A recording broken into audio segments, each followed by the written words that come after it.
Let's go!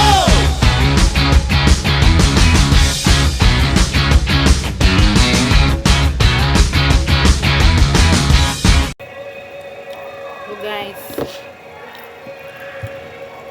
kumusta kayong lahat dyan?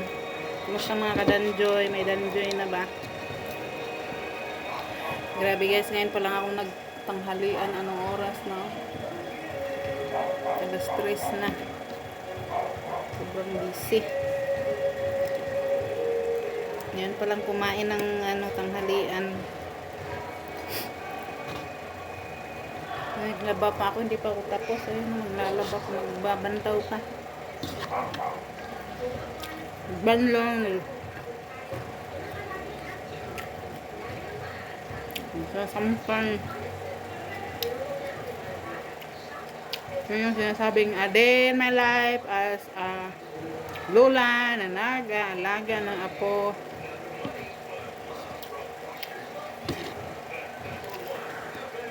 Tapos, yung mga makapagpahinga.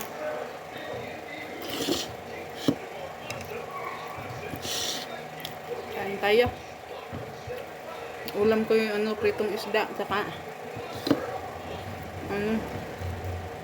ayan, sibuyas. Pritong isda, saka sibuyas. Kain tayo guys, kain tayo.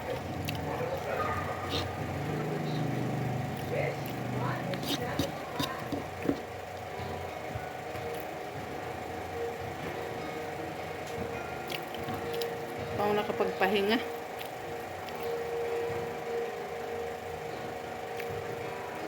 Ayun, patulog. Pagkatapos kumain ng apo ko, pinatulog. Tapos magpatulog, ito, kakain ako. Ako'y nagugutom na. Katapos nito, magsampay pa ako. Nag-aantay pa yung labahan ko sa labas. Hindi pa tapos.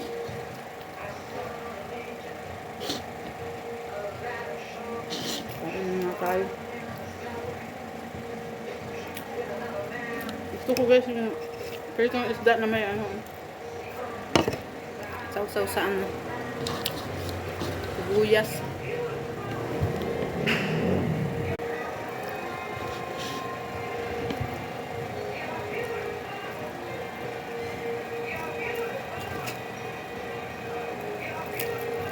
Sarap ng isda, tostado.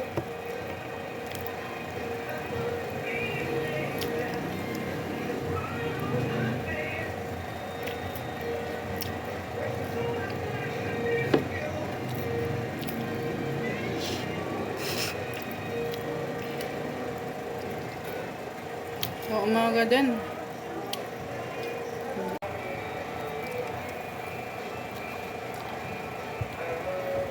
Nag-almusal yata ako, alas 10 na rin eh. Inuna ko pa yung trabaho ko, magwalis sa labas. Nagwalis, nagdilig. Tapos yun, naglaba.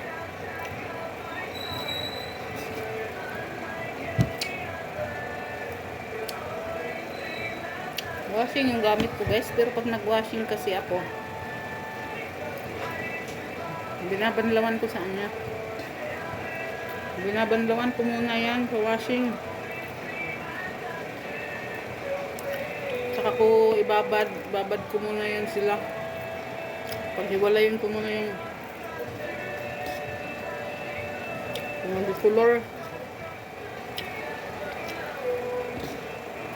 So ibabad ko. Kaya ngayon ako nakatapos. Babad ko muna yan ng mga 3 hours.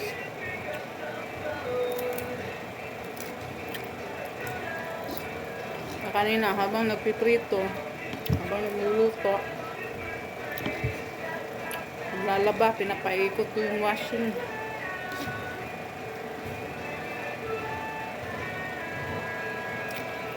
Ayan, sibuyas.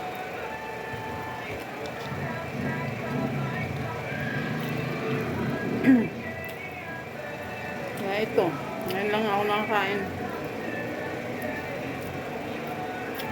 Late na yung tanghalian.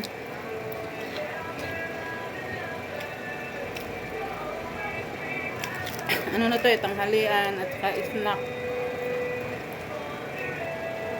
Tapos mamaya hindi na ako kakain ng hapunan.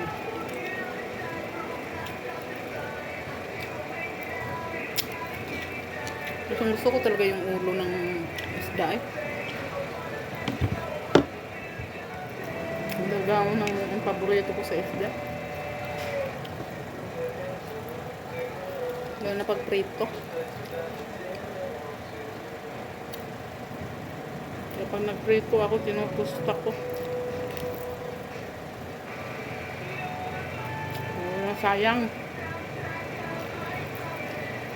Apo ko nga eh.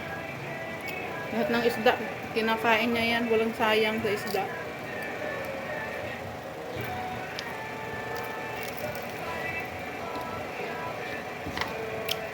Kaya mas gusto ko na yung pinirito kasi walang sayang eh.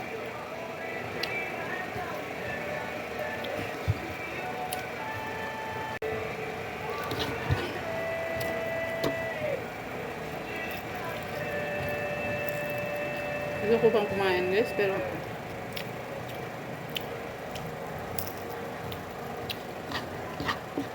mamaya bibili akong pipino. Kaya last na lang to.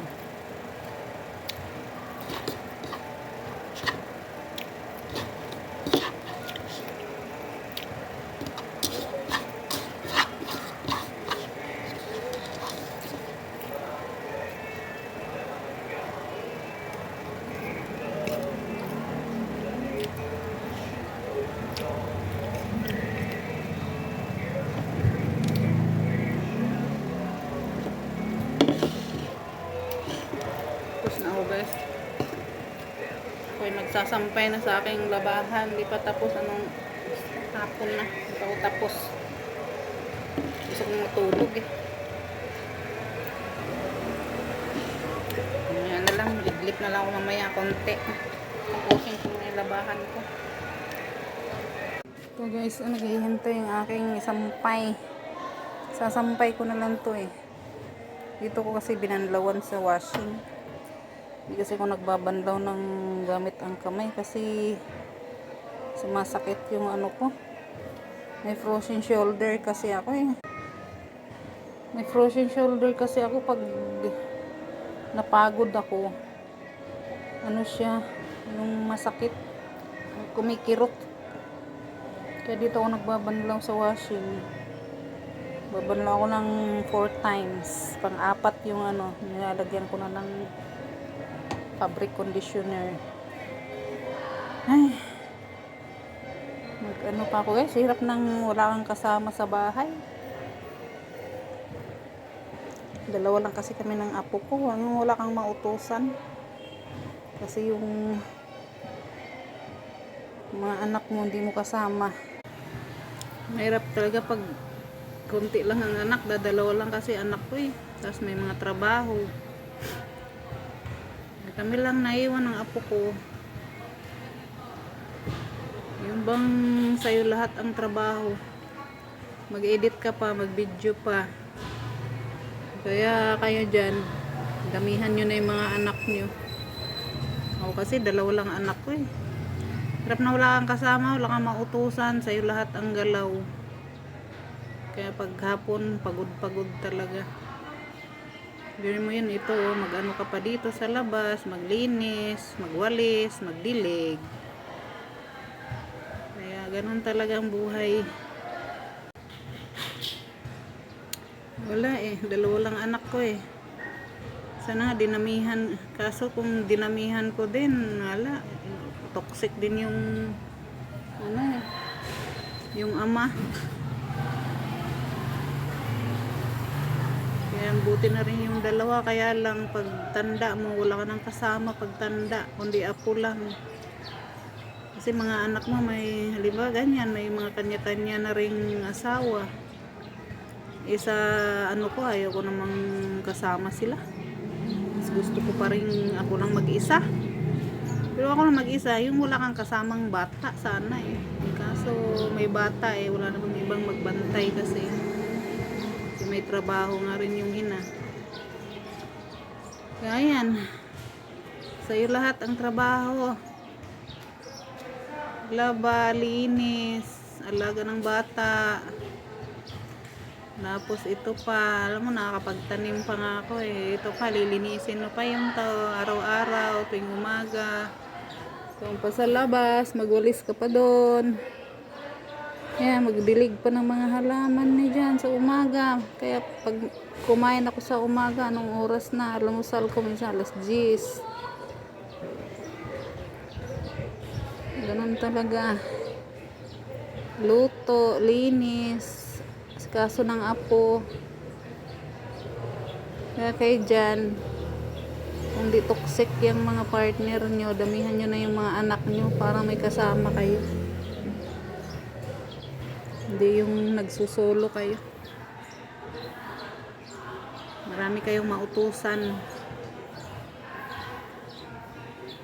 Hirap ng ganito eh, yung wala kang kasama eh. Alam mo yung magluluto ka, pupunta kang palengke. Init-init. Pag dating mo, magluto ka pa.